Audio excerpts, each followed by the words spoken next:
Years of bloody conflict ended. Government peace efforts crowned with success. Once a riven land, Mindanao today unites and takes on a vital role in an era of economic growth. Free, at last, from the ravages of war. Mindanao, primed for growth, more investments, greater trade, a dynamic partner in the East ASEAN growth area. Mindanao, on the map, on the move, on the rise. The vanguard for national unity, President Fidel V. Ramos led in the creation of one of the key instruments for peace and progress in Mindanao, the Southern Philippines Council for Peace and Development, the SPCPD, to work with its leaders and the people to unify the land and reach the goals of development.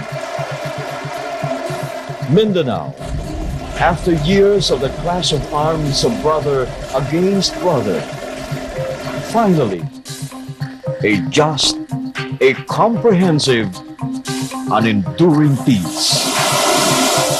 Mindanao rises to the brave new sun of a new century. Mindanao, in peace, a promise fulfilled.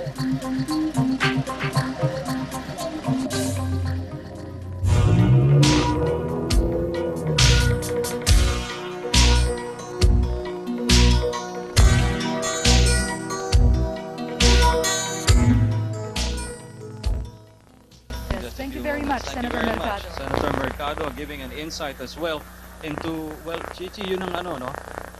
Some of these stories I'm quite sure will come out so many years from now, ano? Itong when the gentlemen and the people involved in these negotiations start writing down their memoirs and publishing them, but this is these events leading to today, you know, these signing ceremonies are definitely something that will be a subject of interest for such a long time. And well, one of the key personages I believe who will take up a large part of those memoirs that will be published is this man who just arrived, the President of the Republic of the Philippines, Fidel V. Ramos. Once a soldier, now a statesman and a man of peace, through a significant contribution to these peace talks, the initiatives of the Executive Department to forge a peace in Mindanao.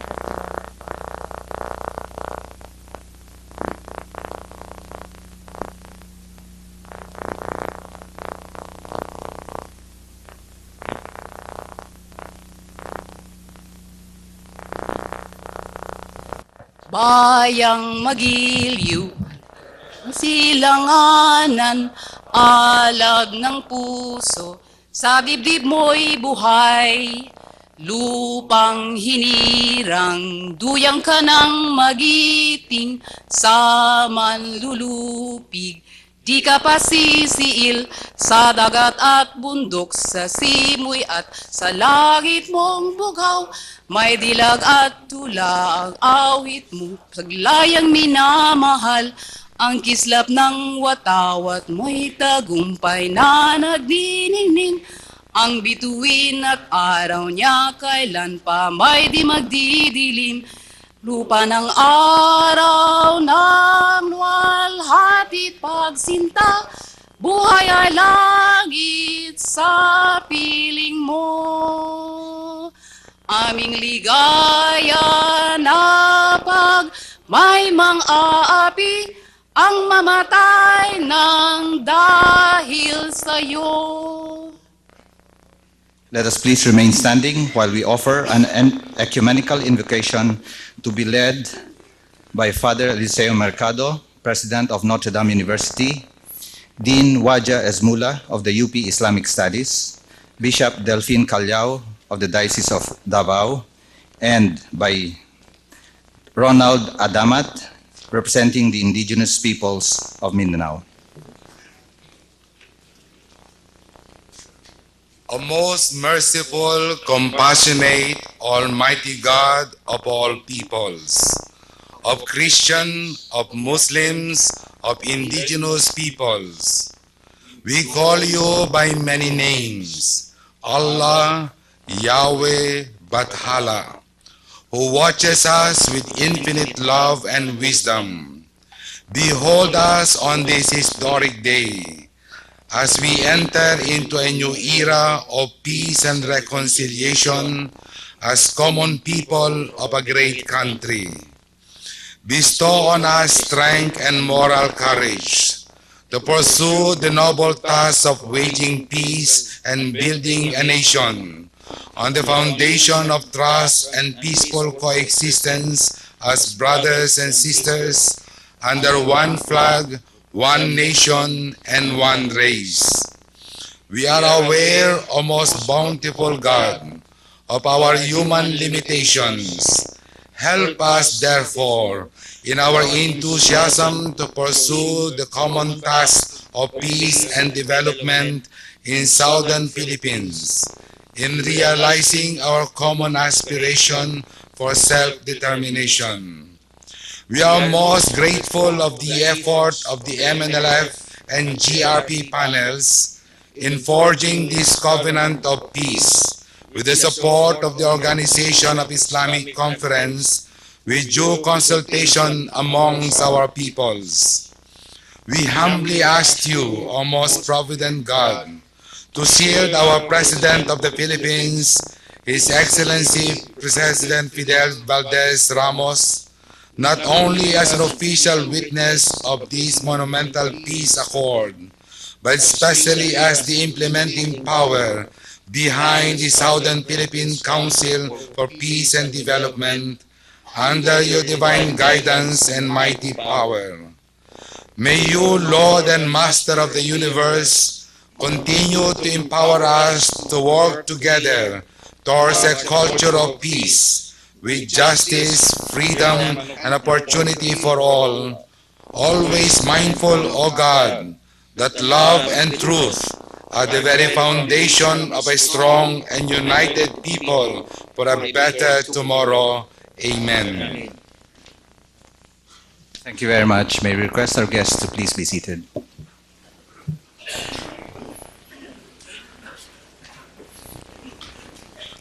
Excellencies, honored guests, ladies and gentlemen, welcome to Malacañang, the People's Palace.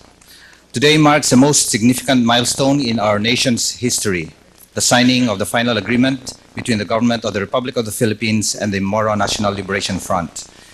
This historic ceremony marks the end of a long and painful chapter and the beginning of a greater and more unified effort to advance the development of Southern Philippines. Today, we truly start being one in peace, one in development. May I now call on the Honorable Ruben Torres, Executive Secretary, for his welcome remarks.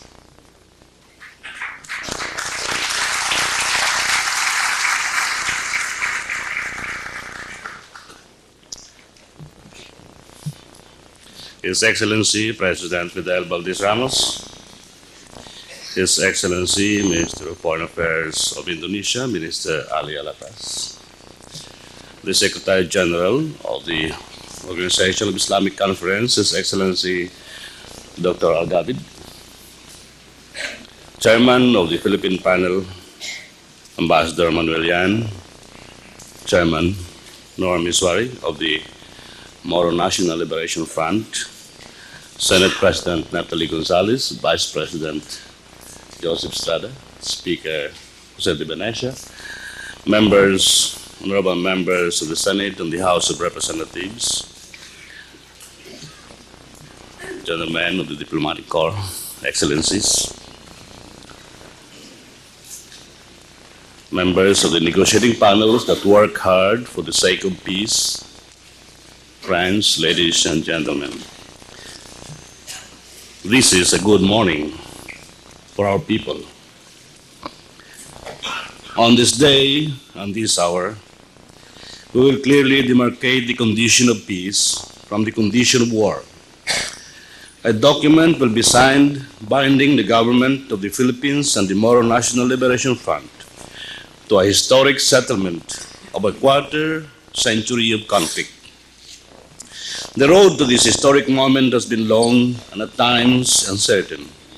It has been hindered by lingering distrust, by biases and prejudices, and by self-interest of some parties. The negotiations leading to this glorious moment were indeed laborious. There were times when the panels tended to get bogged down in details and lost sight of the horizon. But goodwill, great hope, a firm faith in the future, an exceptional capacity for trust and statesmanship of the highest caliber have all triumphed in the end. The desire for peace has triumphed over the temptation of war. The possibility of progress has won over the certainty of continued misery under a cloud of fratricidal violence. Solidarity has overcome hostility. A new view of the more humane future has eclipsed the old orthodoxies. Great credit must go to the patient diplomacy of the negotiating panels, the one led by Ambassador Manuel Yan of the government of the Philippines, and the other led by Chairman Normiswari of the MNLF. There were points during the negotiation when everything looked bleak and exasperation threatened to take the better of us, but the thought that the condition of peace is vastly more preferable to an undefined condition of hostility took hold of us and brought us back to the key points where agreement was possible. From those few points of agreement, we talk and talk until we found more. From the increasing points of consensus, we wove the preliminary agreements from the widening brace of our many points of agreement. We have worked this fabulous tapestry of goodwill and peace, and this is how the document now that will be signed. The settlement that will be sealed today has called the attention of the whole world. Rarely have conflicts been resolved with so much faith in the future as this one. The encouragement and the support of many parties must be recognized here. President Suharto has thrown his personal prestige and the influence of his great nation behind the peace efforts. The representatives of the Organization of Islamic Conference, the Committee of Six, have supported the negotiations in a way that cannot be overstated. The President of the Republic of the Philippines, Fidel Valdez Ramos, has stood staunchly behind the quest for peace. When the negotiations faced resistance from forces reluctant to make the courageous shift to a new paradigm of trust, President Ramos exercised statesmanship and moved the process to this conclusive phase. My role here, ladies and gentlemen, is to welcome you to this historic ceremony. Because of the fundamental nature and broad implications of what we will sign today, I must welcome all of you as well to a new future benefited by peace and aspiring for prosperity for this generation and the generations to come. May our children and grandchildren and all those who will come after us never live in fear, distrust, and poverty. May the guns of war never again be fired in our land. Welcome to this hall of peace. Welcome to a nation that is at peace. This is a good day for all Filipinos. Mabuhay. Thank you very much.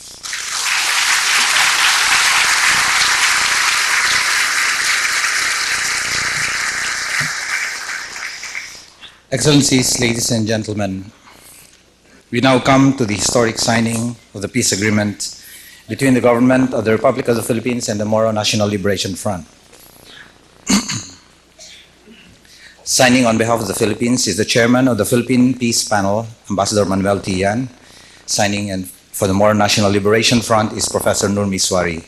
Signing on behalf of the OIC Ministerial Committee of the Six is His Excellency Ali Alatas, Minister of Foreign Affairs of the Republic of Indonesia and Chairman of the Committee.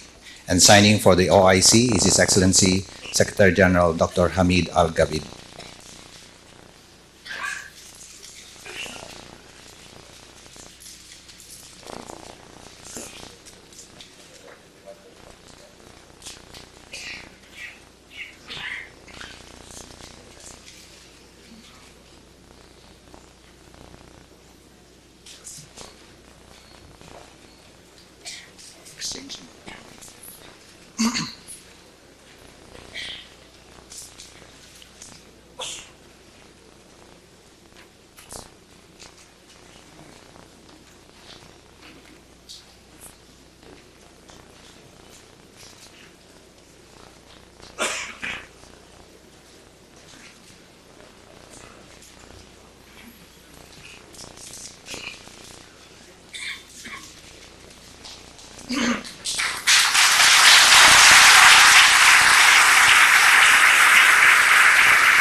Excellencies, ladies and gentlemen, His Excellency, the Foreign Minister of the Republic of Indonesia, Minister Ali Alatas.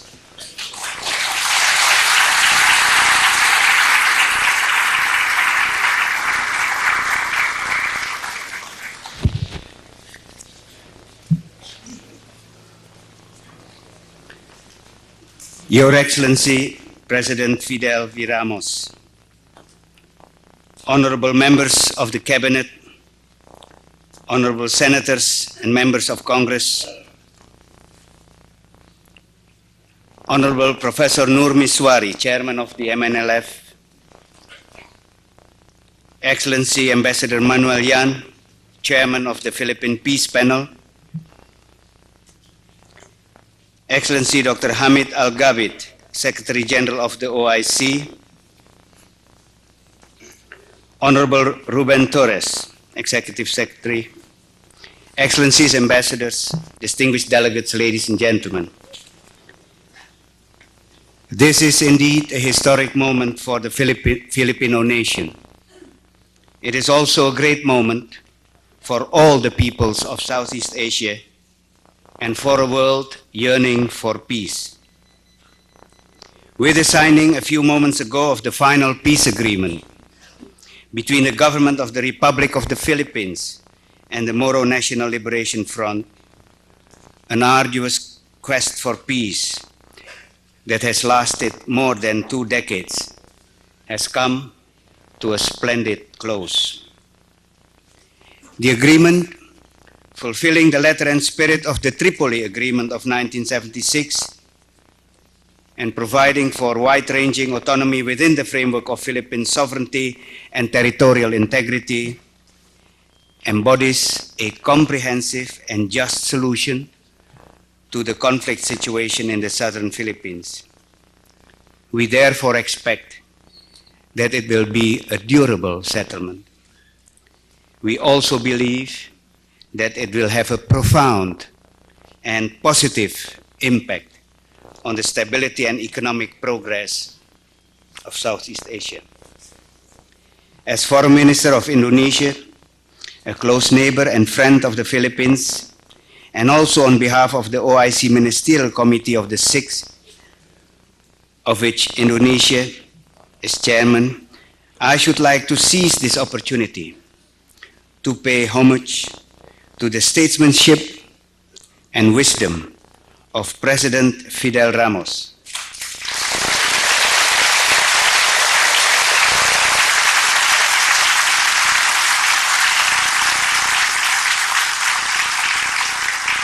Without which this peace agreement would simply not have been possible.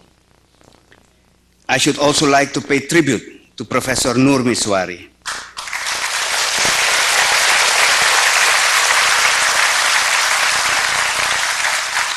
for the quality of his leadership and his sagacity in securing a just and honorable peace for his people, while being receptive to proposals that promise to be both workable and mutually beneficial. I salute the negotiating panels of both sides for the spirit of compromise that they manifested throughout the talks, for their integrity and dedication and the mutual concessions they made.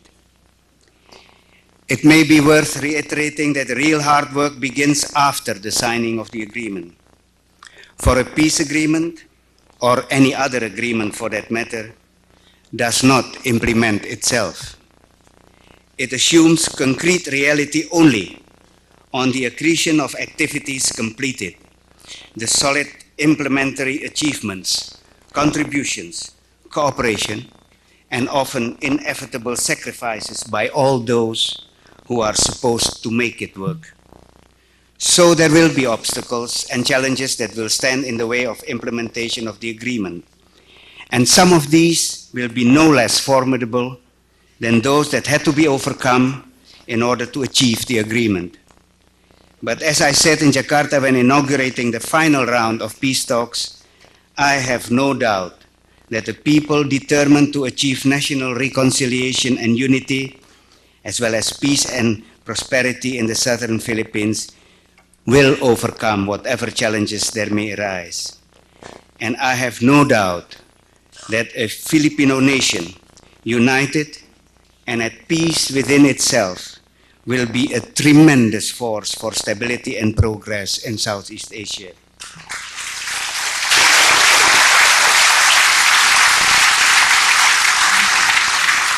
Today's event, therefore, is yet another important step towards the realization of a politically stable, socially cohesive, and economically progressive Southeast Asia that is increasingly able to deal with its own problems in its own way. In a very real sense, it will move us yet closer to our goal of a new regional order of durable peace and stability, shared prosperity, and mutual tolerance. The organization of the Islamic Conference and Indonesia are therefore proud to partake of this great moment. We are gratified to have been able to contribute our share, and we thank Almighty God for His constant guidance and for bestowing His divine blessings on all of us. Thank you very much.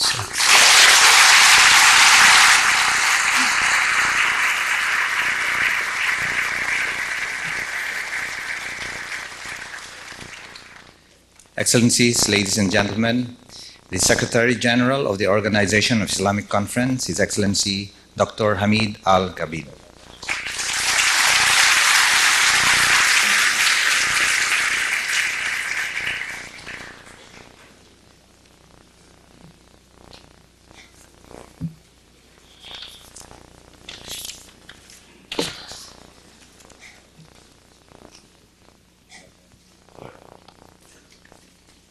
Bismillah ar-Rahman ar-Rahim. Excellence, Monsieur Fidel Ramos, Président de la République des Philippines, Excellence Professeur Nour Miswari, Président du Front National de Libération Moro, Excellence Monsieur Ali Al-Attas, Ministre des Affaires étrangères de la République d'Indonésie, Excellence, Monsieur l'ambassadeur Manuel Yan, président du groupe de négociation de paix du gouvernement philippin, Excellence, Messieurs les représentants des pays membres du comité des 6 de l'OCI, honorables invités, la persévérance et la tolérance, l'esprit d'abnégation et de sacrifice ont fini par vaincre les nombreux obstacles dressés sur le long et difficile chemin de la paix, tant recherché, dont nous savourons en ce moment les délices, au terme de dures négociations menées depuis plus de 20 ans sous l'égide de l'organisation de la conférence islamique. C'est avec une fierté légitime que tous les acteurs de la paix appellent la communauté internationale à partager avec eux ces instants mémorables. L'organisation de la conférence islamique a, depuis la signature de l'accord de Tripoli, déployé des efforts soutenus en vue de parvenir à une solution appropriée du problème et s'est toujours attaché au respect scrupuleux de la souveraineté de la République des Philippines tout au long des pourparlers de paix. La traduction.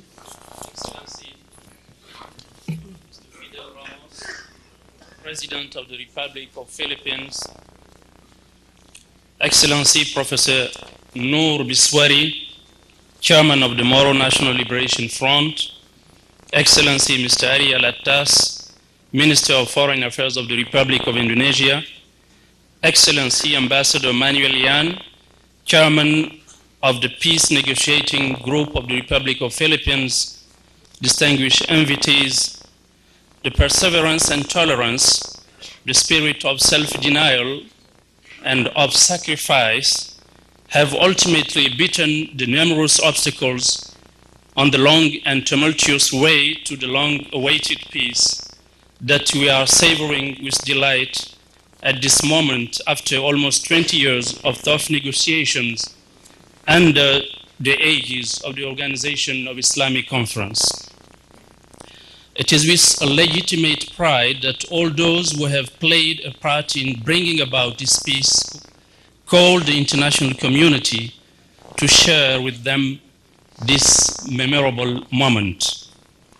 Since the signing of the Tripoli Agreement in 1976, the Organization of Islamic Conference has exerted consistent effort to arrive at an appropriate solution of the problem. It always saw to it that the talks be conducted in the absolute respect of the sovereignty of the Republic of the Philippines during the entire peace process. Monsieur le Président, c'est donc pour moi un honneur et un privilège de me retrouver encore une fois dans ce grand pays et d'être parmi vous pour la signature de l'accord final entre le gouvernement des Philippines et le Front national de libération Moro. Je voudrais saisir cette heureuse occasion pour saluer votre mérite d'avoir initié, encouragé et soutenu les efforts de paix et de réconciliation. Et c'est avec déférence et gratitude que nous rendons un hommage sincère à tous ceux qui ont permis cette œuvre historique qui ouvre aujourd'hui des horizons prometteurs pour votre pays et votre grande nation, ainsi que pour l'ensemble de la région.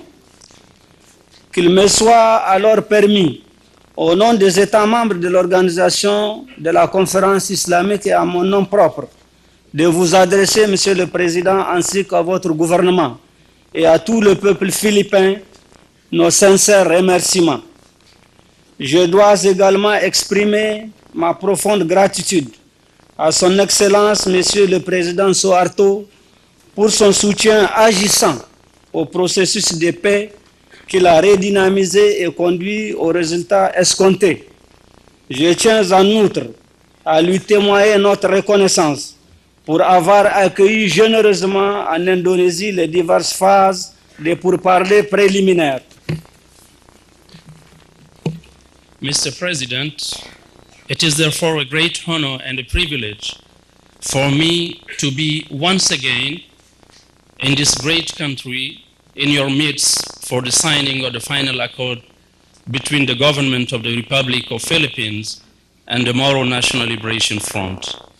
I would like, first of all, to highlight your signal merit to have solicited, encouraged, and initiated the peace and reconciliation efforts, and it is with deference that we pay tribute to your historic work, which today opens promising horizons for your country, your great nation, as well as the entire region.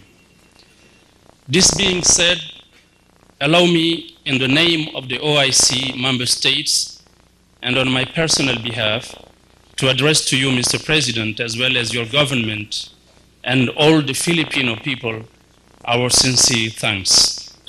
I would also like to express my deep gratitude to His Excellency President Suharto for his active support to the peace process, which he redynamized and led to the required results. I also thank him for having generously hosted in Indonesia the various rounds of the preliminary talks. Permettez-moi par ailleurs d'exprimer notre reconnaissance au serviteur de décente mosquée le roi Fahd ibn Abdelaziz et à son gouvernement pour l'encouragement constant et le soutien sans faille qu'ils ont toujours accordé aux efforts visant à résoudre le problème du sud des Philippines. Ma profonde gratitude va également au leader, notre frère Muammar Gaddafi, de la République de la Jamahiriya arabe libyenne, pour son appui personnel et celui de son gouvernement, ainsi que pour leur engagement ferme et sans réserve en faveur des négociations de paix. Mes félicitations vont également à l'endroit de son Excellence, Monsieur le professeur Mounour Miswari, mérite toute notre admiration. Nous saluons en lui le militant infatigable qui a su privilégier une solution politique juste global et durable du problème de ses frères musulmans. Je voudrais aussi souligner l'action positive et engagée des autres États membres du comité de l'OCI sur le problème du sud des Philippines, à savoir la Jamahiria arabe libyenne qui a parrainé il y a 20 ans l'accord de Tripoli, le Royaume d'Arabie saoudite, la République du Sénégal, la République de Somalie et la République du Bangladesh qui ont pris une part active au processus de paix. Let me also express my appreciation and gratitude to the custodian of the two holy mosques, King Fahad ibn Abdulaziz, and to his government for the constant encouragement and the support they always lent to the efforts aimed at resolving the problem of the southern Philippines. My deep gratitude also goes to the leader, brother Muammar al-Gaddafi of the great socialist Libyan Arab Jamahiriya for his personal support and that of his government, as well as their firm and total commitment in favor of the peace negotiations. My congratulations go as well to His Excellency Professor Noor Miswari, the MNLF chairman, to the front members, and to the entire people of the Southern Philippines. The determination and high sense of responsibility shown by Professor Miswari really deserve our admiration. We hail him, this relentless militant who favored and managed to obtain a just, global, and durable political solution to the problems of his Muslim brothers. Allow me as well to point to the positive and committed action of the other member states of the OIC Committee on the problem of the Southern Philippines, namely the Great Socialist People's Libyan Arab Jamahiriya, which 20 years ago sponsored the Tripoli Agreement, the Kingdom of Saudi Arabia, the Republic of Senegal, the Republic of Somalia, and the Republic of Bangladesh.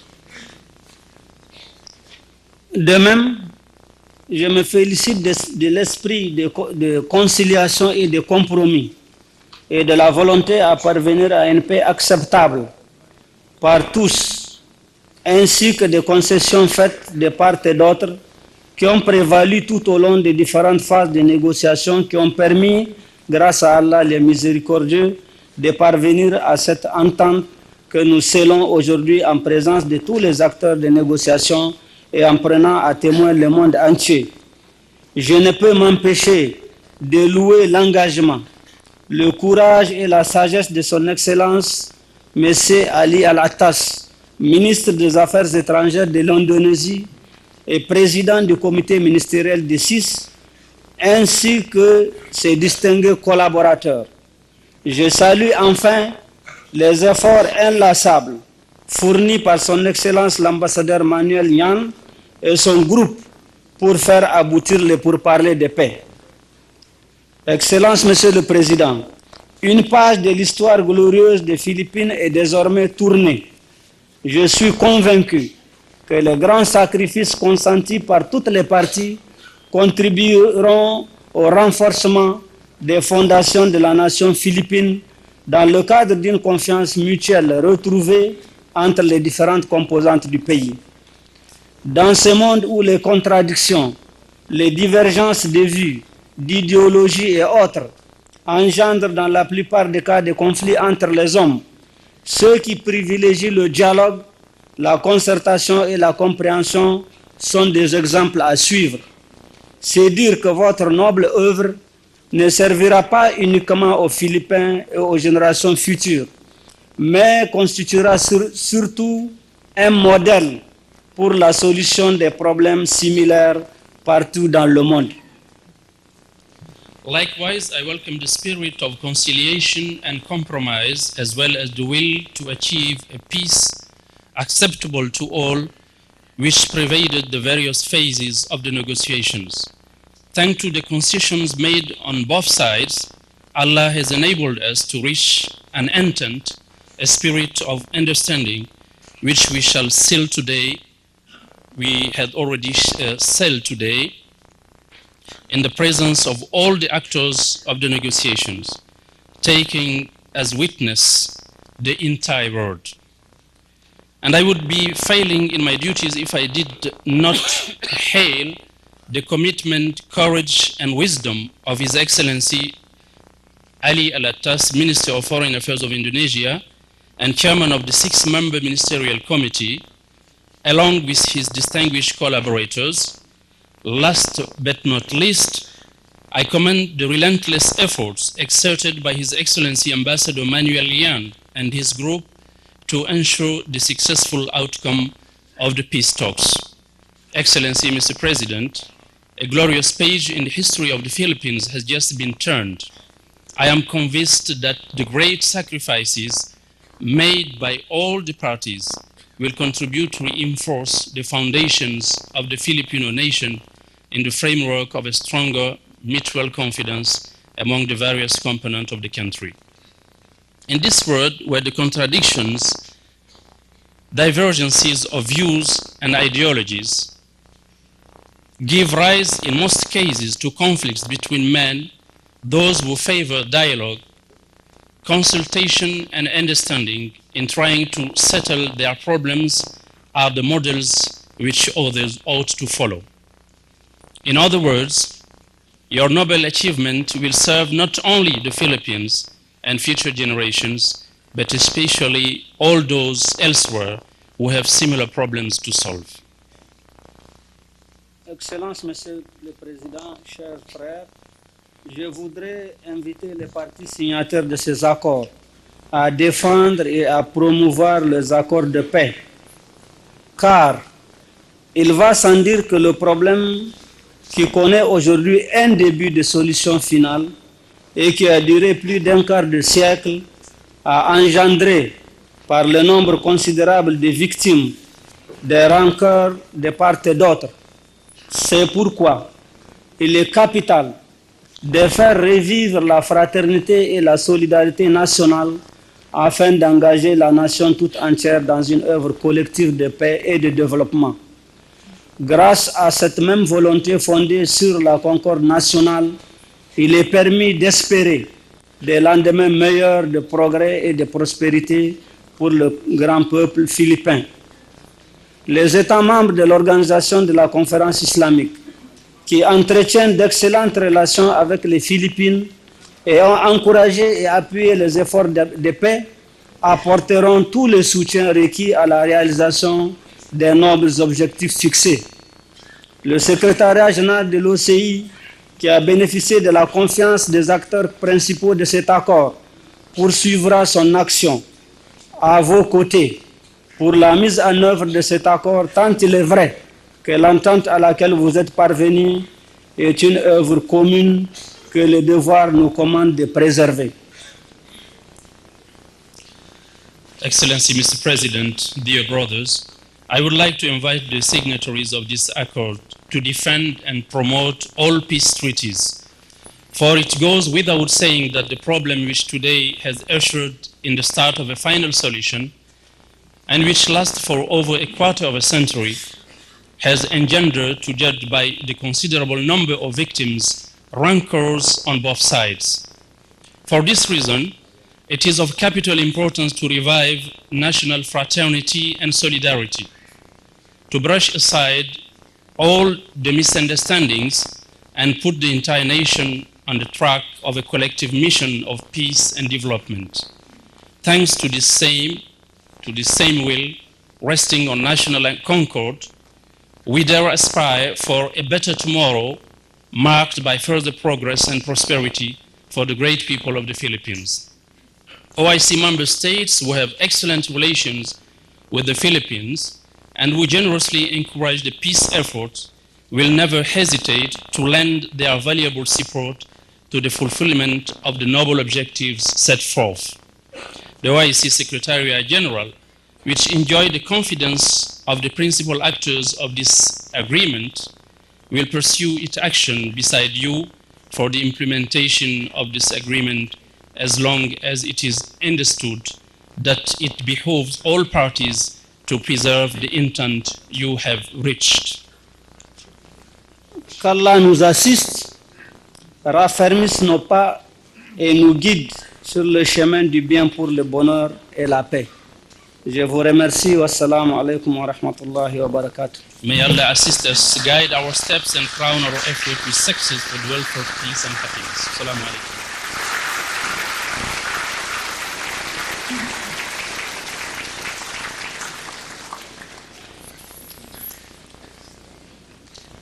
Excellencies, ladies and gentlemen, the Chairman of the Moro National Liberation Front, Professor Noor Miswari.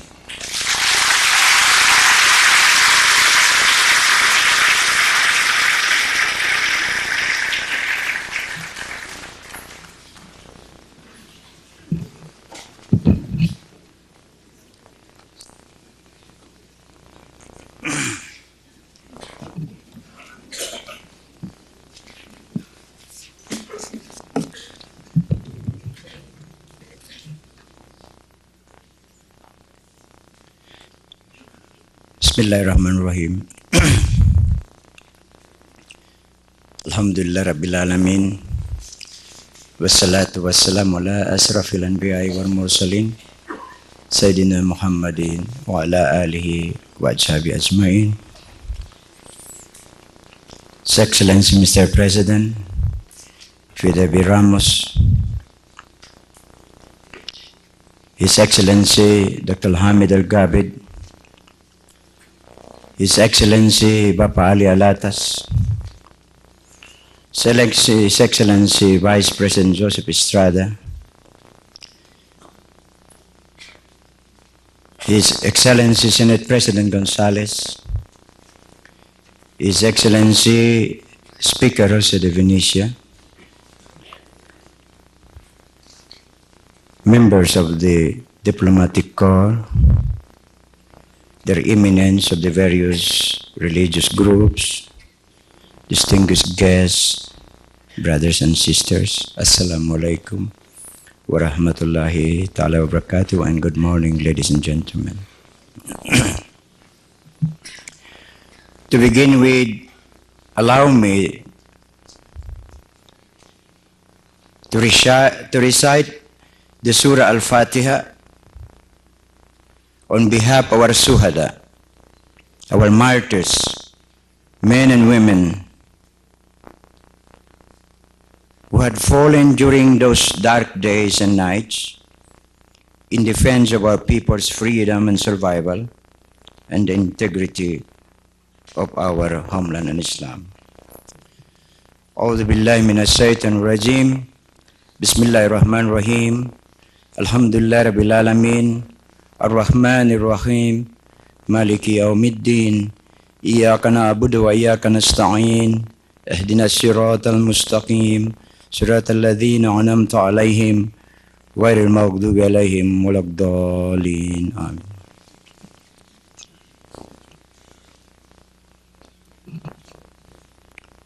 Mr. President, Excellencies, by Allah's mercy and guidance, Alhamdulillah, we have just signed the text of our final agreement, signifying the end of nearly 3 decades of armed struggle or jihad fi sabilillah against what we correctly or incorrectly perceive as a colonial campaign of extermination and genocide against our innocent and oppressed people and the integrity of the Bangsamoro homeland and Islam. Yes, after 4 solid years of peace process, in our tortuous quest to open a new chapter in the life of our people, in order to put the cruelty and bitter and nightmarish memory of the war behind us, that we be able to cast our eyes into the inscrutable future and follow where destiny may lead us. Indeed, this could also mean the end of the prolonged darkness and nightmare etched in the psyche of our people by the scourge of 4 centuries of turbulence and uncertainty, wrought by almost unbroken chain of colonial and imperialist aggressions, both from the far-flung west and the nearby east. So that by putting such bitter memory of the past behind us, we can now soar and surge to a new height and boldly cast our eyes into the future.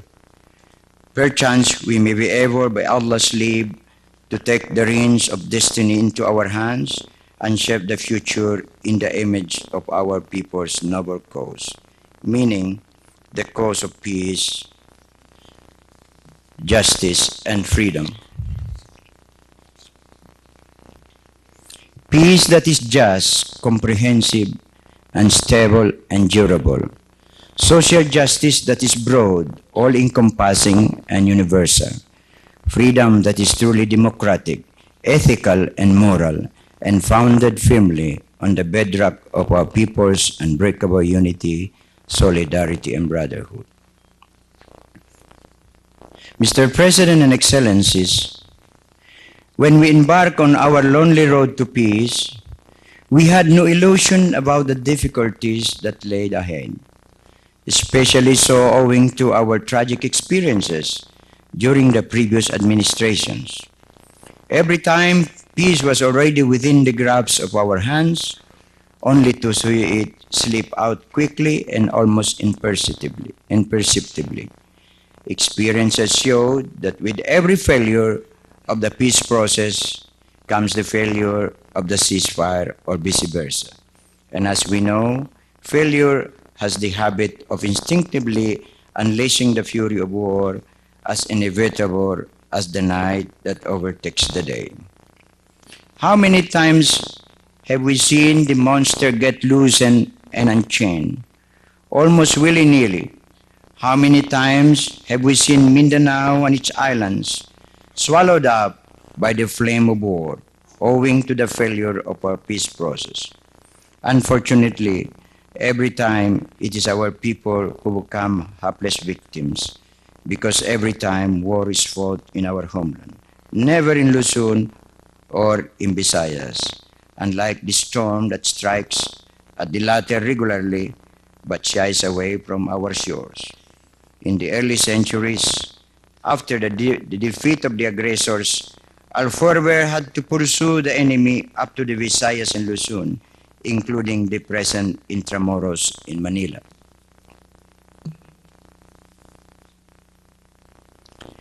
With these woeful experiences grinding in our mind, so we exerted maximum efforts to ascertain and ensure the success of our peace process. Thus, every time, everyone can perhaps vouch to the fact how crucial and enormous our contributions indeed all have been to the end result of the peace process. Every time we found the peace process drifting towards a stand-up or impasse, it was the MNLF peace panel that gave in to save the peace process itself from possible collapse and avoid the recurrence of war. More often than not, upon gentle pressure or prompting from our brothers in the world, particularly the Islamic Conference Organization and its member states. Of course, we don't mind this, Mr. President and Excellencies, nor do we regret it, for that is the least we can do to save our people and the oppressed humanity from the scourge of another costly war, whose final outcome is almost certainly impossible to predict. Thus, the burden of war was really heavy, and we expected it before we could actually venture into the path of the peace process. For every time we are caught in a peace process with the Manila government, there we saw the burden laid starkly before our eyes, namely to decide on the fate of peace and war and all that proceed from them. As Muslims and Mujahideen, and coupled with our prevailing situation, Mr. President, Excellencies, we cannot help but make peace, not war. The Holy Quran, in essence and in its and in its inimitable style, commands us, thus, quote, if the enemy inclines to peace, so you must also incline to peace, end quote. And went on to exhort us, quote, and have trust in your Creator, the Almighty Allah, end quote. Indeed, Allah, in His wisdom, goes on to say,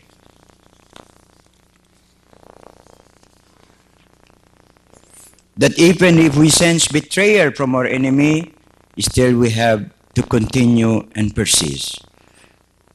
For Allah would suffice for us as our guarantor or protector from the malevolence of our enemy and the enemy of peace and humanity. From our viewpoints, therefore, it is Allah who is the veritable author of peace. Indeed, social changes and historical phenomenon are but fulfillment of divine will or design. The Holy Quran is replete with exhortations to understand one vital fact of life, that is that nothing may crawl on the surface of the earth, but always will live from its Creator, the Almighty Allah. Nevertheless, man has his assigned role to play within this scheme. So this role begins with the admonition that before God or Allah changes man's prevailing social condition, man has got to change that what is in his heart, first and foremost. Man-made storm strikes at our homeland. Nature-made storm strikes at Luzon and the Visayas. Sorry, this is perhaps, yes, as part of retributive justice. Thus, every time there is a sign of war or intensification of war in Mindanao, nature either preempt it by striking first at Luzon and the Visayas, or will let loose its fury later. This is a perfect balancing act, reflective of divine justice. On the other hand, with the sign of peace in the offings, nature's wrath starts to taper off quickly and noticeably. This is our philosophical way of looking at things. We might be wrong, but we hope this is worth pondering upon to avoid repetition of the tragic past. And so in a short moment from now, we shall be living with these agreements which is binding on all of us, as well as those who support us in our quest for peace. And peace, Mr. President, is everywhere construed as the sine qua non of economic development and progress, if not prosperity. Thus, peace is not merely an end by itself, however important it is, but it is also an excellent means towards a higher end. Each here where we find ourselves, how to make peace an instrument to another end or purpose. Surely, it is here where the specificity lies, where the fate of the specificity lies, and where the ARMM2 lies. Under a peaceful atmosphere, how best we make use of these two apparatus of administration or governance to meet the expectation of our people. Certainly, we have to warn our people not to expect too much, considering the built-in handicaps of these two. But then this is not an excuse either not to maximize our efforts on the utilization of both the SPCPD and AARM to carry out our sacred objectives. Obviously, while the means has drastically changed, the end we seek to accomplish remains solid and unalterable: peace, justice, and freedom. For this purpose, we'd like to assure Your Excellency, Mr. President, that we are determined to do our level best to serve our people through the SPCPD and the ARMM. But then without Your Excellency's support, the SPCPD and the ARMM cannot go very far. Therefore, we seize this opportunity to appeal to Your Excellency, Mr. President, as well as to all those concerned to contribute towards our success. Not only that, but also to our brothers in the world and the rest of the world community. It is important that we succeed, for that is the only genuine guarantee to peace. If we fail, then God forbid, we may not have another opportunity to talk peace. For we and our children might be condemned to live in an atmosphere of perpetual war. By our failure, we will surely play into the hands of the enemies of autonomy and peace that abound in every corner in Mindanao and the rest of the country. But if we succeed, surely the future would be bright and the opposition would be compelled willy-nilly to return to their senses and join us in our peaceful march into the future.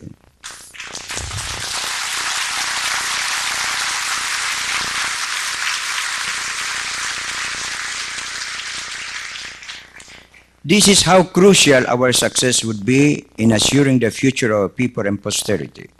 Therefore, we pray to the Almighty Allah, O Lord, to guide us always as we face our tasks and responsibilities. And we appeal to all men and women of conscience for their goodwill in unity and solidarity. Behind the SPCPD and the ARMM and the permanent Bangsamoro regional autonomy that may come 3 years hence. Mr. President, Excellencies, we from Mindanao are extremely optimistic about what we can do to serve our people and their sacred cause. Because for the first time in living memory, we have consolidated our unity and solidarity behind our common purpose. Indeed, it is my pleasure to inform Your Excellency that both in Jakarta recently and here in Manila, I am in the company of representatives from various sectors of our population in the whole of Mindanao and its islands. Only a small and tiny fragment is opposed and remain outside of this unity and solidarity.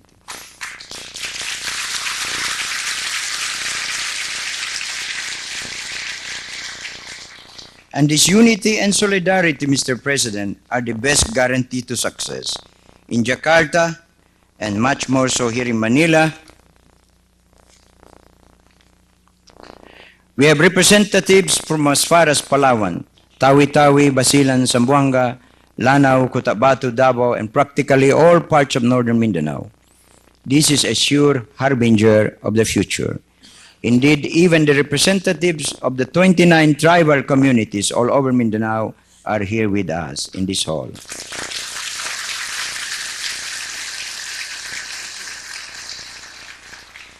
So too the Christian communities. Commander Inday, I'm sure, is here also in this hall. The current head of the Ilaga movement. She was also in Jakarta with us.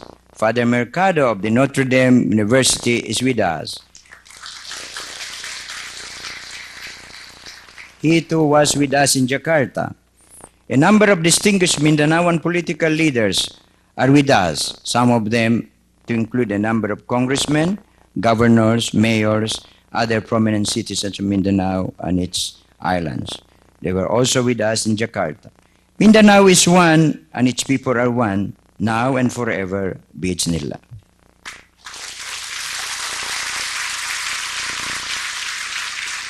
Now, Mr. President and Excellencies, before I conclude my speech, allow me to mention our debt of gratitude to the following names. First of all, to Bapa President Suharto for patronizing the peace talks and providing us all the necessary comforts and excellent environment to carry out our task in Jakarta. To His Excellency Bapa Ali Alatas, the Foreign Minister of Indonesia and Chairman of the Committee of the Six, his distinguished colleagues in the Ministerial Committee of the Six, as well as their predecessors in the Ministerial Committee of the Four. The latter was enlarged into the present Committee of the Six. The Ministerial Committee of the Six is composed of Indonesia, the Chairman, the Great Libyan Arab Jamahiriya, the Royal Kingdom of Saudi Arabia, the Republic of Somalia, the Republic of Senegal, and the People's Republic of Bangladesh. Indonesia, Libya, Saudi Arabia, and Bangladesh are represented here with high officials from the respective governments.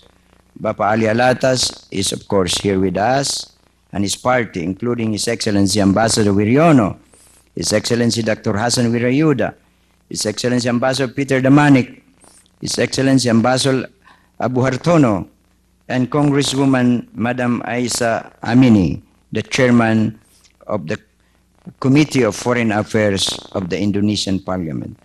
His Excellency Brother Deputy Minister Salem, and His Excellency Salem Adem is the Deputy Minister Salim bin Amar, and His Excellency Ambassador Salim Adem and their entourage from Libya are also here with us. His Excellency Ambassador Abdullah Abdurrahman Alim of the Kingdom of Saudi Arabia represent His Royal Highness in this occasion. I was made to understand that His Royal Highness is in Sana'a in the company of His Royal Highness Prince Sultan to sign the border peace agreement. His Excellency Charge d'Affaires Masood of Bangladesh is also here, and His Excellency the Syrian Ambassador to Jakarta is also here. He came upon instruction of his home government to be present in this August assembly or occasion.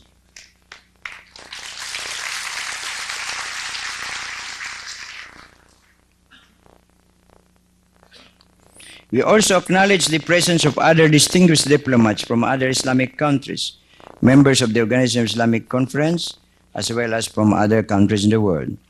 His Excellency Dr. Hamid Argabid, the distinguished OIC Secretary General, is here with us in the company of the distinguished Deputy Secretary General for Political and Legal Affairs and Minority Affairs, His Excellency Ambassador Muhammad Muksin, and His Excellency Dr. Ali Zawawi, and His Excellency Ambassador Diallo. His Excellency the OIC Secretary General and his distinguished deputies, including His Excellency Ambassador Ibrahim Bakar, have been very instrumental in mobilizing support of the Islamic world behind our cause and behind the peace process.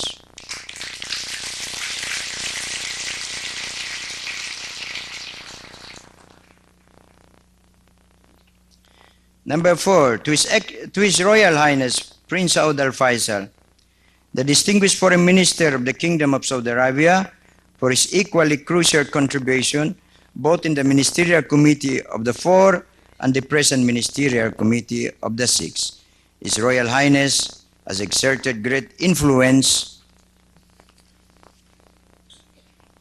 on us to stay in line in the course of the peace process.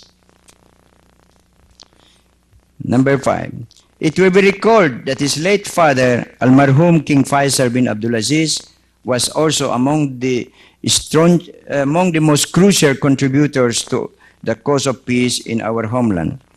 Likewise, the custodian of the two holy mosques, King Fahad bin Abdulaziz, His Majesty's wise advice for us to remain patient and steadfast in our quest for peace, as well as for his moral and other support, have been quite helpful in keeping us afloat. In the same vein, also the help of all those kind-hearted people in the Middle East and in the world in support of our people's cause. Moreover, our thanks and gratitude also to the people and government of the Islamic Republic of Pakistan, particularly the late Ziaul Haq and the present and the current administration, the people and government of Syria, the good people and government of Yemen, and all others for their moral and political support. Indeed, our abiding sense of gratitude to the entire membership of the Islamic Conference Organization for their contribution to our cause and to peace in our homeland. To His Excellency President Abdou Diouf for his concern and support as former President of the 6th Islamic Summit of Muslim Heads of States. His Excellency Ambassador Papa Abdou Sisi and His Excellency Al-Hajj Amadou Thiam are here with us in this hall to represent the distinguished Foreign Minister of Senegal and His Excellency President Abdou Diouf.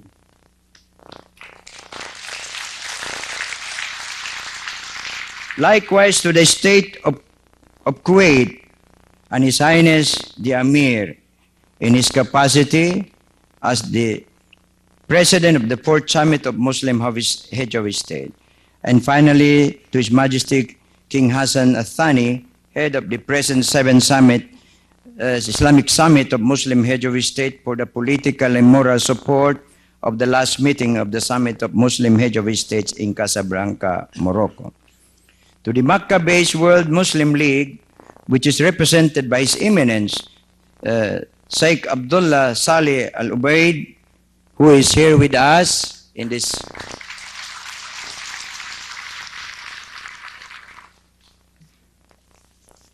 The Secretary General of the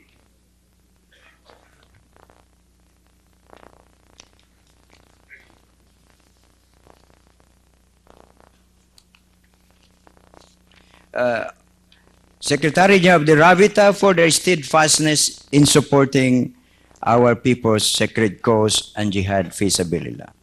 Likewise, to the Tripoli-based International Dawah under His Excellency Dr. Muhammad Ahmad Sharif, our most profound thanks and gratitude for their support and encouragement in our search for a just and permanent solution to the Bangsamoro problem.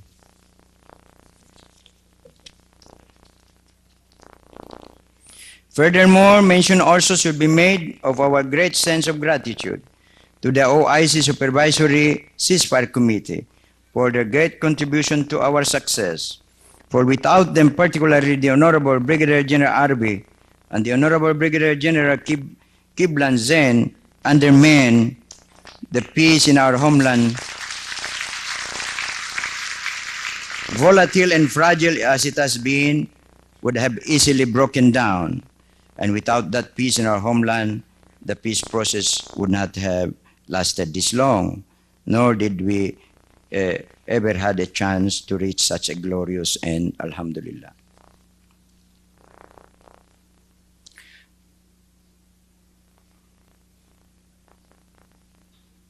Last but not the least, our undying thanks and gratitude to you, Mr. President, for your courage,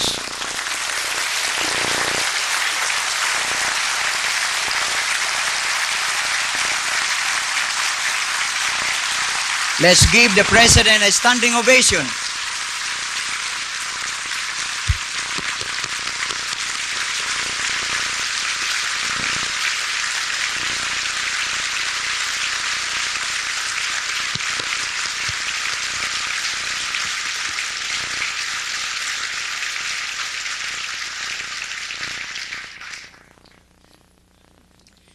For your courage and your wisdom in bringing about the resolution of our people's problem. Without your boldness and heroism, we could not have reached this far. Of course, we will be remiss in our duty should we forget to mention the crucial and invaluable contribution of His Excellency Speaker de Venecia.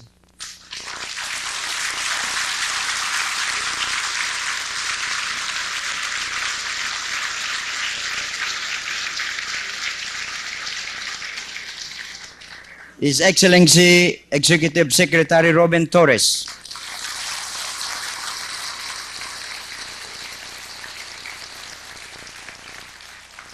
His Excellency Ambassador Manuel Yan,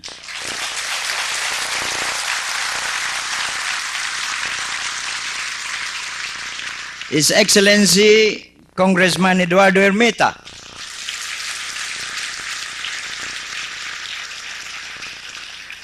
His Excellency Secretary Alexander Aguirre,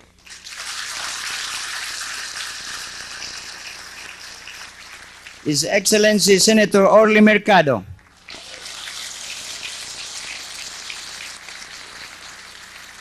His Excellency Congressman Nur Jafar,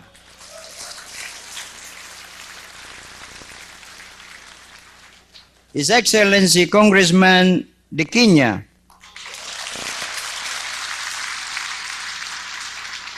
Her Excellency Congresswoman Velma Cabilao, His Excellency ARMM Vice Governor Nabil Tan,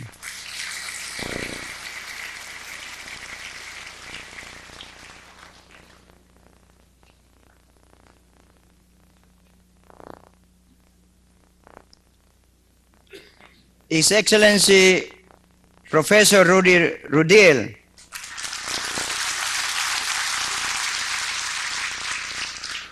His Excellency ex-Senator Santanina Rasul, and all their colleagues in the GRPP spanner for their wisdom and invaluable contribution to our success. To His Excellency Ambassador Yan for his statesman-like attitude and his great patience.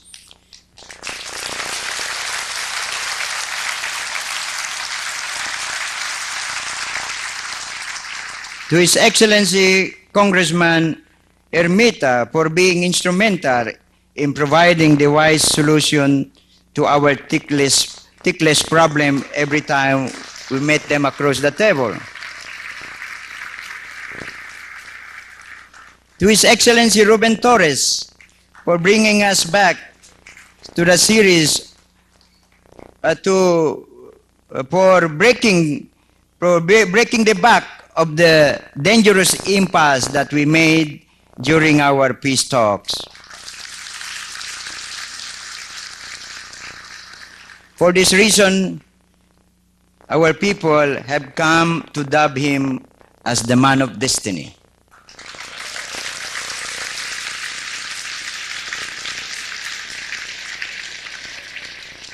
And before I make my final conclusion, Mr. President, I would just like to say a few words about my brother, the distinguished Brother Muammar Gaddafi.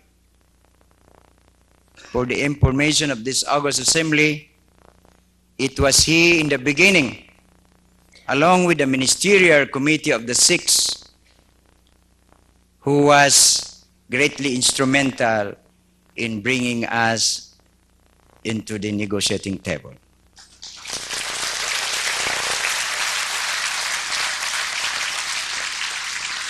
Without his encouragement, without prompting from our brother, our dear brother, Muammar Gaddafi, whom we now call the man of peace, at least to our people, the man of peace of this century, we could not have reached this very, very glorious end. An end to 28 years of our jihad fisabilillah, armed jihad fisabilillah, and 400 years of turbulence in our homeland. With this, now my prayers to the Almighty Allah for continuous mercy and guidance, and to all men and women of conscience, all nations everywhere in the world, to extend to us that goodwill, that feeling of unity and solidarity in order to enable us to face our gargantuan task that the peace agreement has imposed on us and our children, generation after generation. With this, thank you, Mr. President, Excellencies, ladies and gentlemen, wa billahi tawfiq, wassalamu alaikum wa rahmatullahi ta'ala wa barakatuh. Thank you. Thank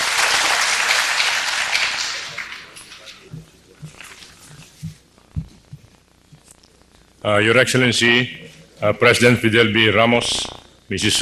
Ramos, Your Excellency, Minister Ali Alatas, Minister for Foreign Affairs of Indonesia and Chair of the OIC Ministerial Committee of the Six, Your Excellency, Dr. Hamid Al-Gabid, Secretary General of the Organization of Islamic Conference, Professor Noor Miswari, Chairman of the MNLF, panel, Your Excellencies of the Diplomatic Corps, the distinguished Mr. Vice President, Senate President, and Speaker of the House, Mr. Dimenecia, the distinguished members of the Cabinet, the Senate, and the House of Representatives,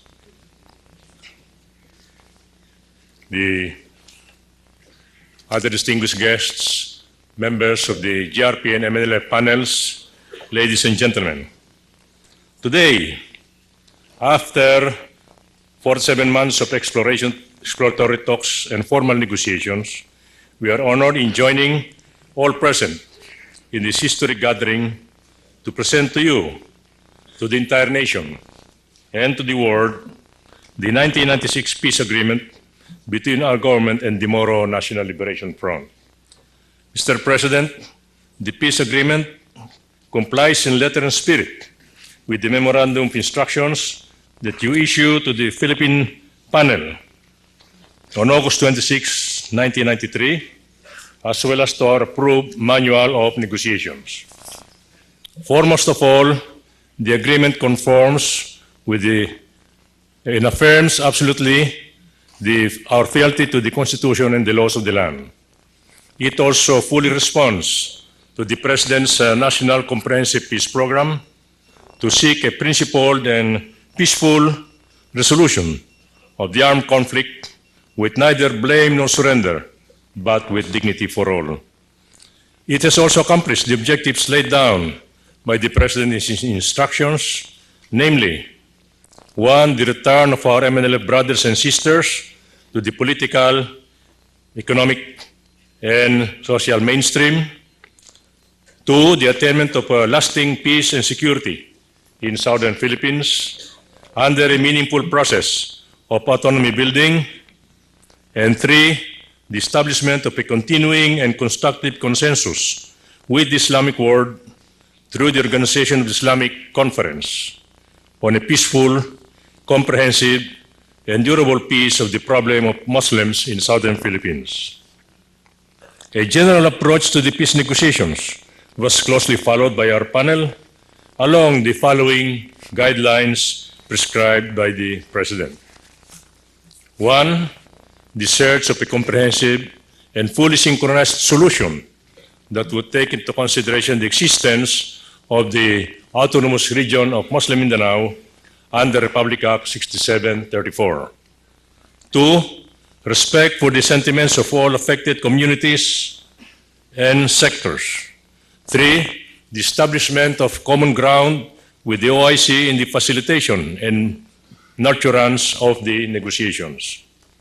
4, finding a meeting point between the aspirations of the MNLF as contained in the Tripoli Agreement of 1976 and the political, social, and economic objectives of our government under the principle that autonomy is a dynamic and evolving concept whose ultimate goal is to secure the greatest benefit for the greatest number of our Muslim brethren.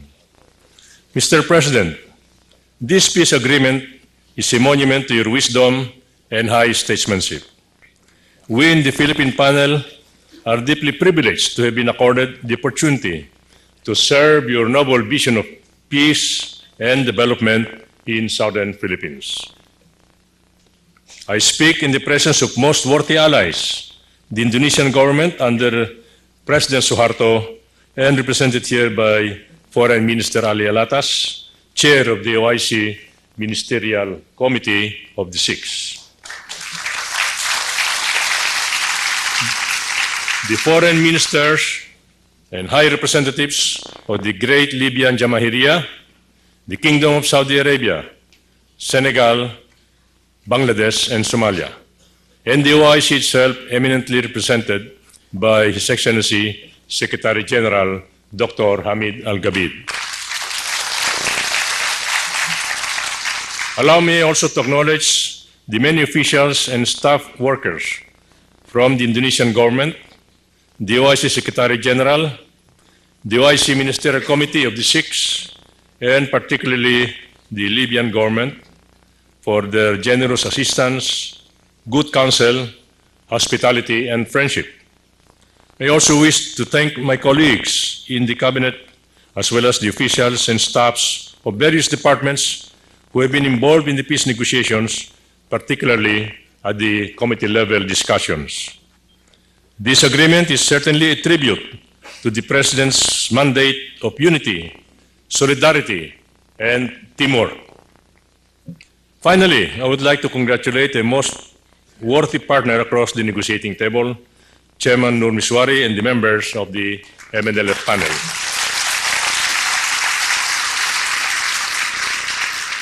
With them, we have won an honorable peace and a bright future for Southern Philippines. As my panel gives his final salute to the President, I join the other members of our panel, Congressman Eduardo Ermita, Vice Governor Nabil Tan, Professor Rudy Rodil, Honorable Santanina Rasul, together with our advisors, technical staff, and secretariat, in conveying our gratitude for the opportunity to have served the flag and the nation. I make special mention of a panel member who passed away last year in the course of our negotiations, Governor Sandiales Sambulawan of Cotabato. His memory also bears an imprint on this peace agreement. It is my fervent hope that this peace agreement will accelerate the momentum of political, social, and economic progress in Southern Philippines as we push the frontiers of national reform and transformation in line with the thrust of Philippines 2000. Once more, I convey my warmest appreciation and congratulations to all those who have shared with us the vision of peace here and throughout the world. May God bless us all. Thank you and mabuhay.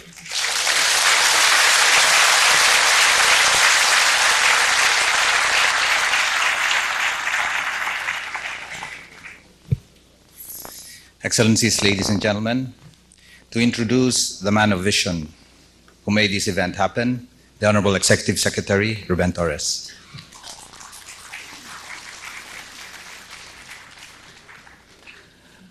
Ladies and gentlemen, our man of peace, His Excellency President Fidel Valdez Ramos.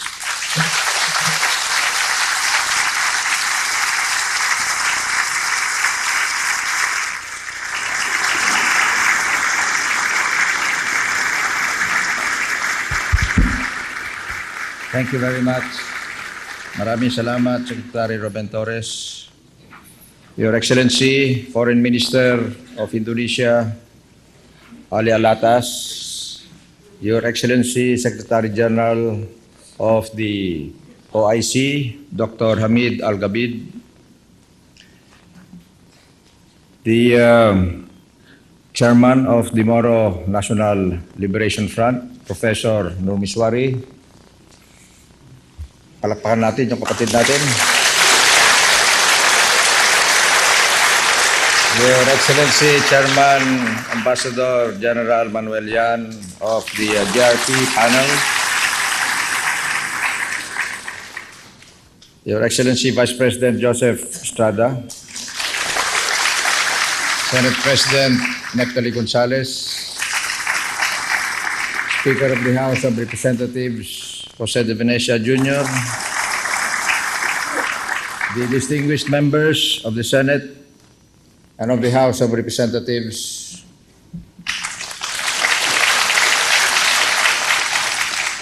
Your Excellencies of the Diplomatic Corps and the heads of international organizations, Your Excellencies, the representatives of the countries in the OIC Committee of the Six, my co-workers in the Cabinet and in local government, the members of the GRP MNLF peace panels, the support committees, and the secretariats, other special guests, mga mahal na kapatid at mga kababayan, magandang tanghali sa inyong lahat. Good morning to all of you. Assalamualaikum warahmatullahi ta'ala wabarakatuh. Peace be with you.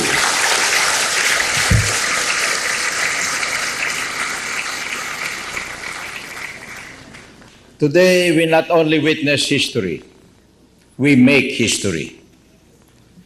Today, with the formal signing of this final peace agreement between the government of the Republic of the Philippines, GRP, and the Moro National Liberation Front, the MNLF, we bring to a close almost 30 years of conflict at the cost of more than 120,000 Filipino lives.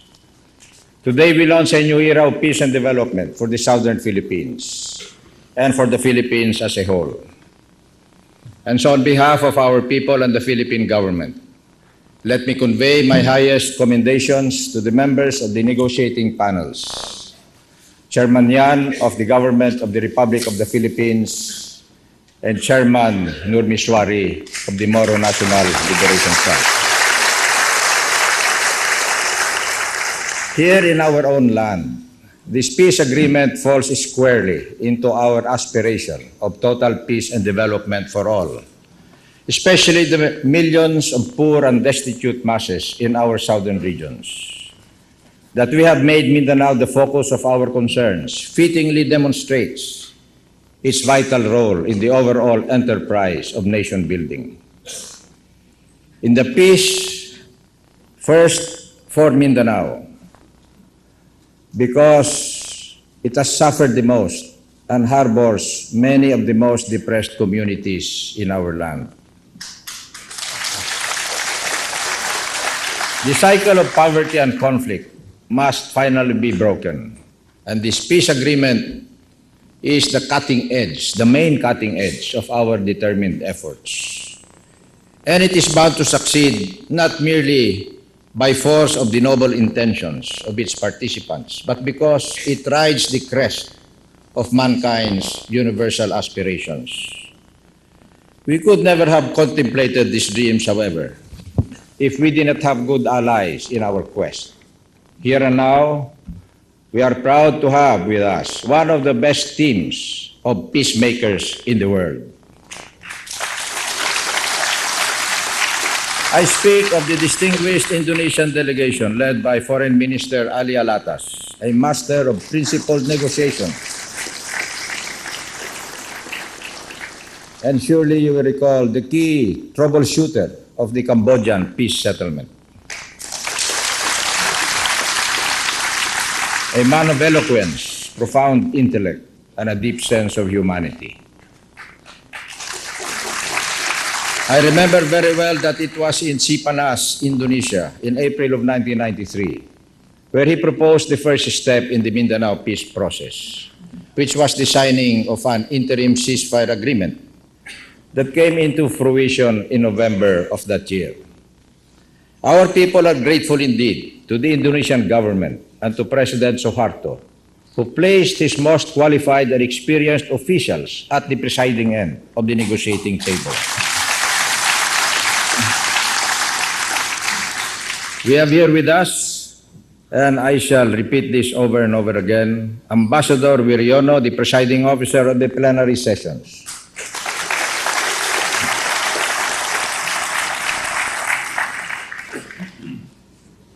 Also a veteran of the Cambodian peace talks, former Indonesian envoy to France and now to Australia, Dr. Nur Hassan Wirayuda, an unassuming man of commitment and persistence, the presiding officer of the mixed committee, and Ambassadors Peter Damanik and Ambassador Abu Hartono, former and present ambassadors of Indonesia to the Philippines respectively, who perform the crucial role of principal coordinators of the committee meetings in the Philippines, and also Brigadier Generals Asmardi Arbi and Kivlan Sen, former and present heads of the Ceasefire Observer and Monitoring Team, respectively, who traversed Mindanao to help resolve critical problems attendant to the implementation of the interim ceasefire agreement, and all the other officials of the Indonesian Ministry of Foreign Affairs, the chairs of the support committees, the secretariat, staffs, and scores of others who quietly worked to ensure the smooth forward movement of the entire process. The Filipino people also conveyed their gratitude to the Libyan Jamahariya under the leader of the 1st of September Revolution, Colonel Muammar Gaddafi.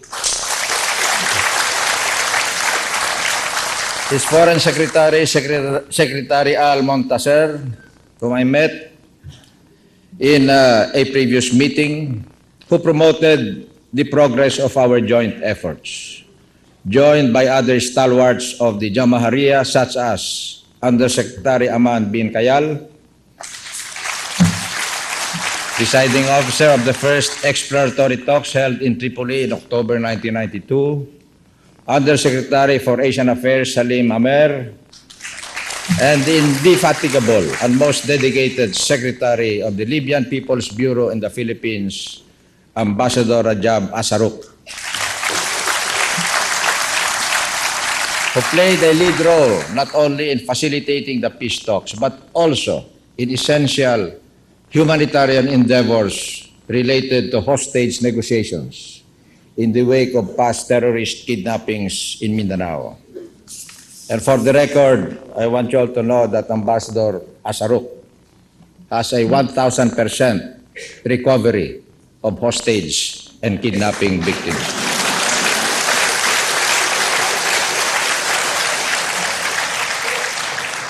We thank the Organization of Islamic Conference under Secretary General Dr. Hamid Al-Gabid, himself a distinguished official of his country, who also consistently placed their best and most dedicated officials to help the negotiations, starting from the constructive participation of Deputy Secretary General Ibrahim Salibakar in Sipanas and his successor, Ambassador Muhammad Muhsin, who is here with us, who imparted positive contributions to many aspects of the peace talks, together with his assistant, Ambassador Ali Swawi.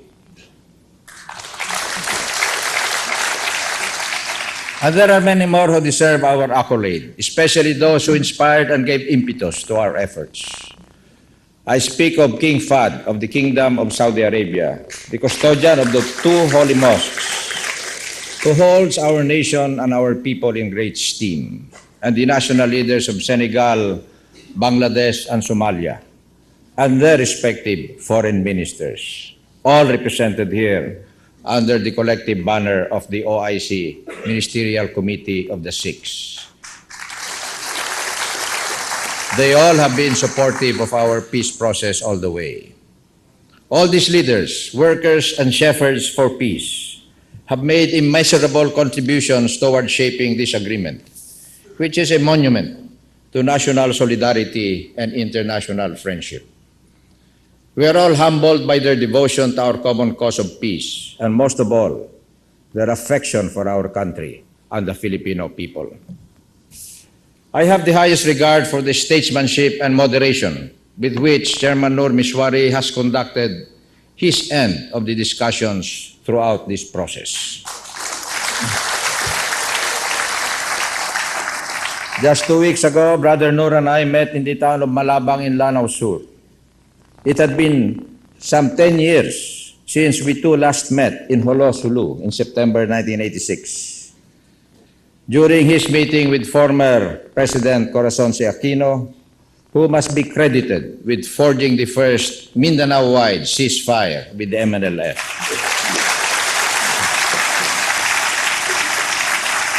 Those 10 years and what we have done since then to gain one another's trust and move peace ahead have made all the difference.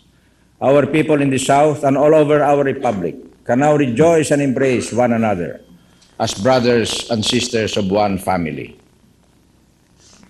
There has been no moment more joyful and more auspicious in our recent history.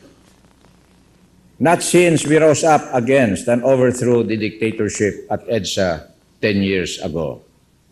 Today, we are all victors once again. We stand triumphant over war and violence, over fear and mistrust, over disunity and despair. It is most fitting that this agreement is signed 14 days after that encounter at Malabang or Malabang, just like Alabang. And just 2 days after it was announced that the gross national product of our country posted its highest rate of economic growth since 1990.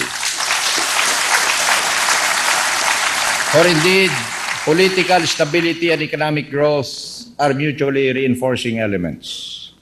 And as we begin the journey to permanent stability in the southern Philippines, I assure you that we can now strive for higher economic growth, never heretofore imagined or anticipated by our economic planners. For Mindanao lies at the heart of the Brunei, Indonesia, Malaysia, Philippines, or BIM, Yaga, the East Asian Growth Area, one of the most vibrant transnational growth areas in the world today. And as we fit the scenario of total peace and development into the coming era of free trade in the 21st century, we shall have acquired an economic momentum not merely rising to the challenge of sustainable development, but also injecting the vigor of ASEAN into the entire Asia-Pacific region. Today, we reclaim for ourselves and for one another, as well as for all those who will come after us, the blessings and the bounties of enduring peace, social justice, and people empowerment, which this final agreement promises. Necessarily, to reach this accord, both sides have to accept the spirit of give and take. Without such accommodation, as we know well from any and all negotiations to end protracted conflict, no end to strife is possible. Along the way, we in government recognize the necessity of harmonizing the provisions of the Tripoli Agreement, which the MNLF viewed as basic to a settlement within the mandates of the Philippine Constitution and existing laws. The MNLF, for its part, recognized the necessity of democratic consultation within the affected communities as essential to a doable formula for peace and development. As Chairman Yan has said, it has taken us some time, 48 months almost, of sustained and sometimes contentious negotiations on more than 130 issues, and great effort on all sides had come to lead to this agreement.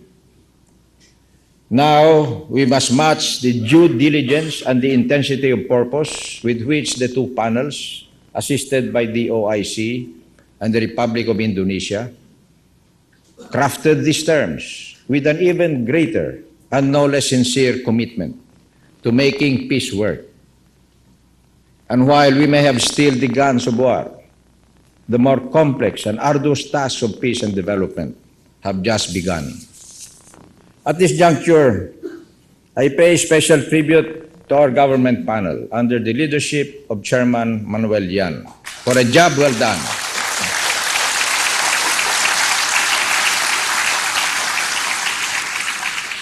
It is not too well known, my dear countrymen and countrywomen, our dear friends, that Chairman Yan, former 4-star General and Chief of Staff of the Armed Forces of the Philippines, our ambassador to various countries, and Undersecretary of Foreign Affairs, is the one and only remaining veteran of the Second World War, is still in the active service of the Philippine government.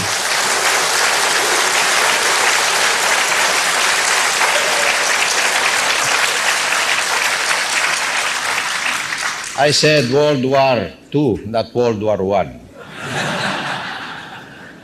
which is a record of public service that spans 60 years. His able co-workers include Congressman Eduardo Ermita, Batangas, Vice Chairman, and Vice Governor Nabil Tan of the ARMM of Sulu, former Santanina Rasul of Sulu, Professor Rudy Rodil of Iligan City and Lanao Norte, and the late former Maguindanao Governor and Regional State Prosecutor Sanjales Sambulawan, plus advisors Executive Ruben Torres, Senator Orlando Mercado, Congressman Nur Jafar of Tawi-Tawi, Congresswoman Belma Kabila of Zamboanga del Sur, Congressman Antonio Diquiña of Cotabato, and House Deputy Speaker Simeon Dato Manong of Maguindanao, who drafted the original working papers for the Zone of Peace and Development and the mechanism to promote it, the SPCPD, otherwise the Southern Philippines Council for Peace and Development, together with Secretary Alexander Aguirre. The root causes that led to these decades of conflict in Mindanao will not go away just because we have signed the agreement. For left unattended, they can worsen and undo much of the confidence and optimism created by the goodwill between us. By this agreement, however, we are resolved to deal decisively with those problems, to do battle against poverty and injustice, together as one people and as one national team. I also give credit to the ladies of the GRP panel and the MNLF panel, as well as to the First Lady, Mrs. Amelita Ramos, who have given their share in promoting our peace process. We have come to share this common vision because we have come to see and accept with pride and affection our common lot as Filipinos. It is not only the great island of Mindanao that all Filipinos share, but the entire Republic of the Philippines. And also, we share our people's future, including those still to come after us. Whether we be Christian, Muslim, or indigenous peoples. Palapakan ninyo sarili ninyo dyan.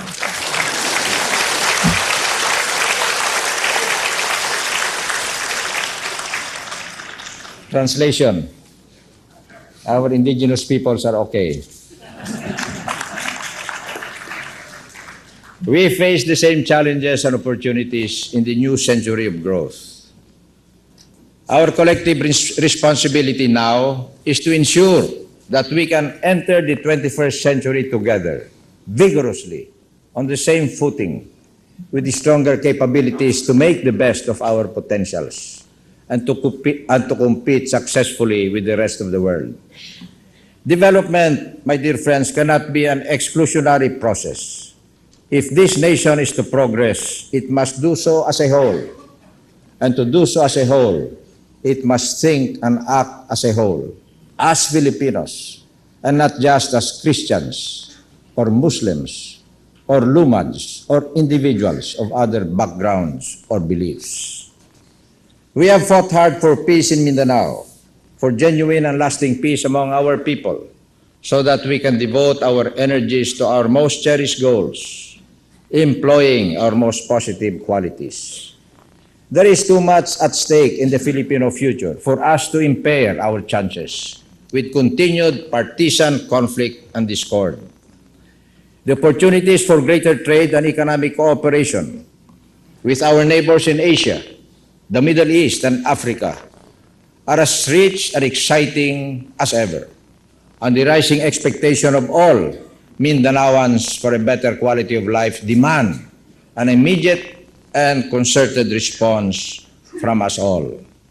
All over Mindanao, and I can tell you this with authority because I've crisscrossed Mindanao so many times during the last 4 years, reaching every province, including some of the most remote communities. All over Mindanao, one senses a tremendous reserve of vigor and talent, waiting for an opportune moment to be unleashed. And that moment has come. And the growth that this peace should generate will become its own assurance that never again must Filipinos be so desperate as to take up arms against one another.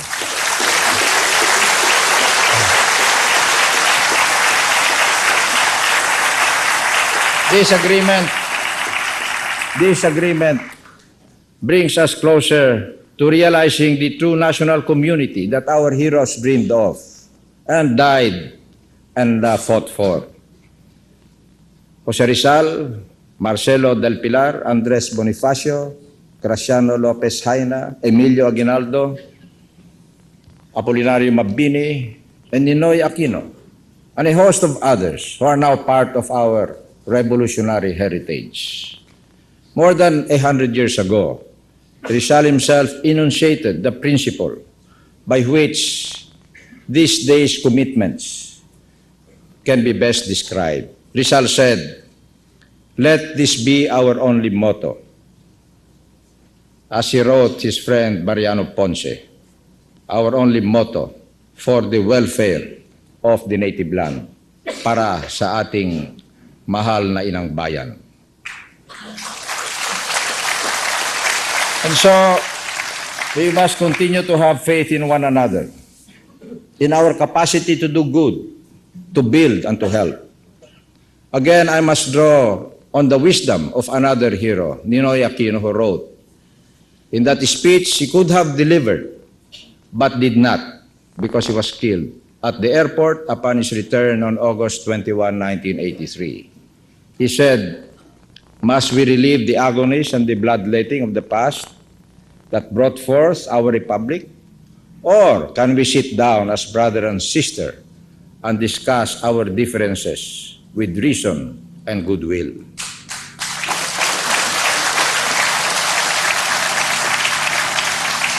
In his ultimo adios,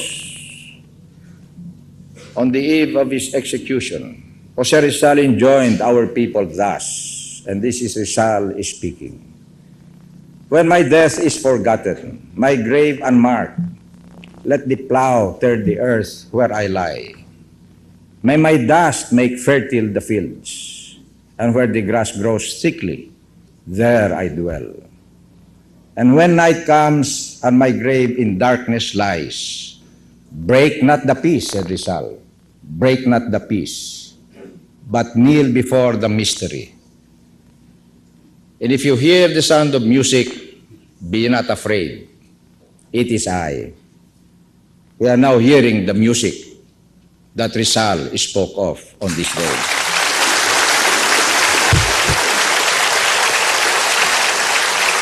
And as we approach the celebration in 1998 of the centennial of our nation's independence, we can offer no greater gift to our heroes and to our people than this gift of peace and unity. This is what the Zone of Peace and Development, or SOPAD, and the Southern Philippines Council for Peace and Development, SPCPD, stand for: an opportunity for all of us to work together to prove our commitment to the greater community of the nation.